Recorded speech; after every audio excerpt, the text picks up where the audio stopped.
പറ്റില്ല. ശ്രീ ജയചന്ദ്രൻ, അതാണ് ഈ പറഞ്ഞതുപോലെ മറ്റ് ഒന്നിൻ്റെയും പുറത്തല്ല, ഇതൊരു മാർക്കറ്റിംഗ് സ്ട്രാറ്റജിയുടെ പുറത്താണ്. അപ്പോൾ ഇനിയും ആൾ കയറും. നമുക്കറിയാം ഈ 10-ാം തീയതി മാത്രമാണ് ഇനിയും ഒരു സിനിമ, മമ്മൂട്ടിയുടെ ഒരു സിനിമ റിലീസാവാനിരിക്കുന്നത്. ആ സമയം വരെയുള്ള പ്രേക്ഷകരെ അവർ പ്രതീക്ഷിക്കുന്നുണ്ട്. അല്ലാതെ ഈ പറഞ്ഞ തരത്തിലുള്ള മനസ്സിലാക്കലിൻ്റെ ഒന്നും പേരിലല്ല ഇത്തരത്തിലുള്ള കട്ടിന് അവർ തയ്യാറാകുന്നത് എന്നുള്ളതും വളരെ കൃത്യമായ ഒരു കാര്യമാണ്. അങ്ങനെ ചില വ്യാഖ്യാനങ്ങൾ വരുന്നുണ്ട്.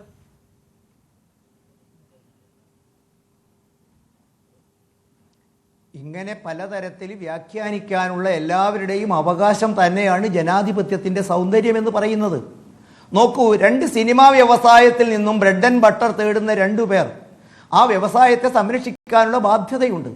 ഞാൻ അവരോട് വിയോജിക്കുന്നില്ല. പക്ഷേ ഇവിടെ പൃഥ്വിരാജിൻ്റെ എംപുരാൻ ഒരു വിൽപ്പനച്ചരക്കാണ്. ആ വിൽപ്പനച്ചരക്ക് മാർക്കറ്റ് ചെയ്യപ്പെടേണ്ടത് വിവാദങ്ങൾ ഉണ്ടാക്കി മാർക്കറ്റ് ചെയ്യാം.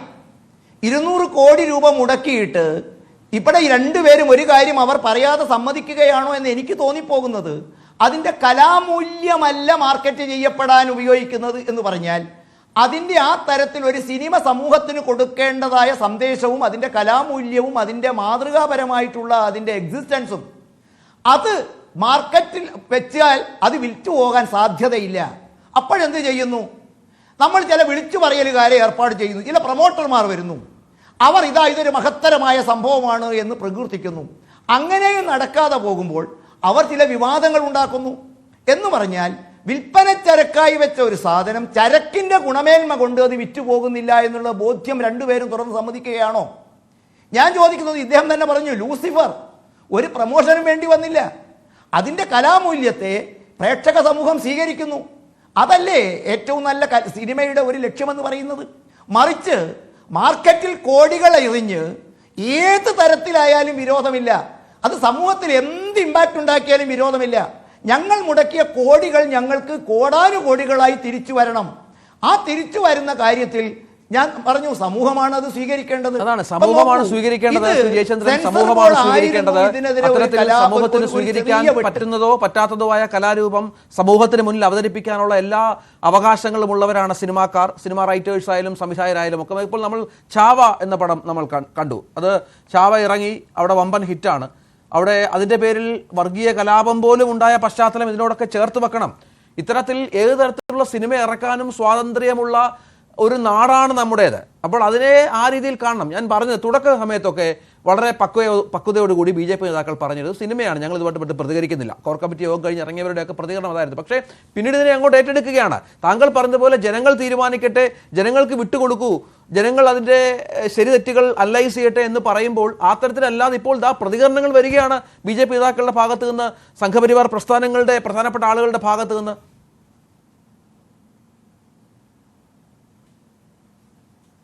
അല്ല രഞ്ജിത്തെ, അതിനുള്ളൊരു സ്വാതന്ത്ര്യം അവർക്കില്ലേ? ഒരു കലാരൂപം ഈ ചാനലിൽ വന്നിട്ട് 2 പേര് അത് മികച്ചതാണ് എന്ന് പറയണമെന്ന് പറഞ്ഞാൽ, പണ്ടേ ഏതോ ഒരു രാജാവ് നഗ്നനായ രാജാവിനെ ഉടുവസ്ത്രങ്ങളൊക്കെ മഹത്തരമാണ് എന്ന് ആരോ തെറ്റിദ്ധരിപ്പിച്ച് അദ്ദേഹം ഇങ്ങനെ ഒട്ടകപ്പുറത്ത് കയറി നടക്കുമ്പോൾ ഒരുപറ്റം ആളുകൾ റാൻമൂണികൾ ഇത് മഹത്തരമാണെന്ന് വിളിച്ചു പറഞ്ഞിട്ടുണ്ടാകാം. പക്ഷേ എല്ലാ ആളുകളും അത്തരത്തിലുള്ളതല്ല. നമുക്ക് നിർബന്ധം പിടിക്കാൻ സാധിക്കുമോ? കേരളത്തിലുള്ള എല്ലാവരും ഇപ്പം ചിലർ വിലപിക്കുന്നത് കേട്ടു, ചില സിനിമ ക്യാൻസൽ ചെയ്യുന്നു. നമുക്ക് കാണാനുള്ളതുപോലെ തന്നെ BJPയുടെ രാജീവ് ചന്ദ്രശേഖരന് കാണാനുള്ള സ്വാതന്ത്ര്യമുണ്ട്. ഈ ചർച്ചയിൽ പങ്കെടുക്കുന്ന ആളുകൾക്കും കാണാനുള്ള സ്വാതന്ത്ര്യമുണ്ട്.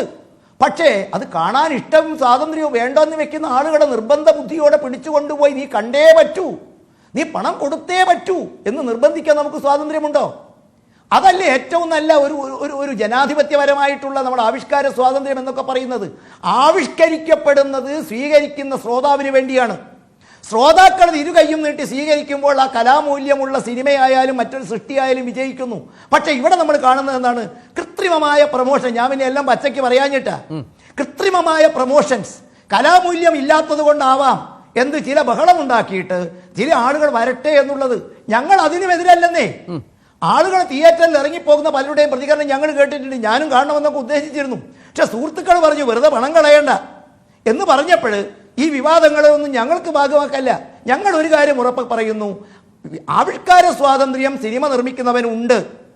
സിനിമയോ കലാസൃഷ്ടിയോ കണ്ട ഒരു പ്രേക്ഷകന്, അനുവാചകന് അതിനെ ഗുണമേന്മയെ കുറിച്ച് വിലയിരുത്താനുള്ള സ്വാതന്ത്ര്യം അതേപോലെ ഈ പറഞ്ഞതുപോലെ എനിക്ക് നിങ്ങൾക്ക് പറയാനുള്ള അവകാശങ്ങൾ തിയേറ്ററുകളിലേക്ക് പ്രേക്ഷകരെത്താൻ സാധാരണ മാർഗങ്ങളൊന്നും അല്ലെങ്കിൽ സിനിമയുടെ മേന്മ കൊണ്ട് അതിന്റെ ഗുണം കൊണ്ട് ആളുകൾ എത്താതിരുന്നപ്പോൾ പ്രയോഗിക്കുന്ന ഒരു മാർഗം അതിന്റെ കൃത്രിമ മാർക്കറ്റിംഗ് അതാണ് സംഭവിക്കുന്നത്.